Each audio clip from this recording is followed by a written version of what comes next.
C'est mon premier jour en tant que professeur dans cette classe. Une cuvette de toilette est tombée droit sur moi, venant de l'étage supérieur. Par chance, j'avais emporté un parapluie avec moi, mais les élèves allaient bientôt avoir de la malchance. À peine m'étais-je assis que je tombais dans un piège. La chaise était entièrement recouverte de colle forte. Une fois assis, il était impossible de se relever. Les élèves éclatèrent de rire aux éclats. Mais une seconde plus tard, je défais ma ceinture sans hésiter et retirai mon pantalon.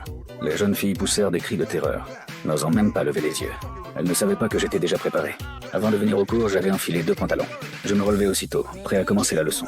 À ce moment-là, une fille dit que l'éclairage de la salle de classe était coupé. Je n'avais pas d'autre choix que d'aller vérifier le tableau électrique.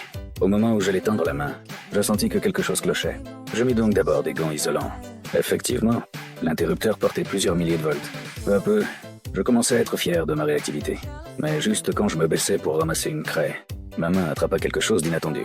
C'était une souris. Sur le coup de réflexe, j'ai failli rendre l'âme de peur.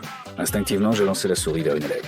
Mais une seconde après, je sortis une fausse souris, que les enfants avaient préparée à l'avance. Alors, qu'avais-je vraiment dans la main tout à l'heure? Les jeunes filles furent terrifiées au plus haut point.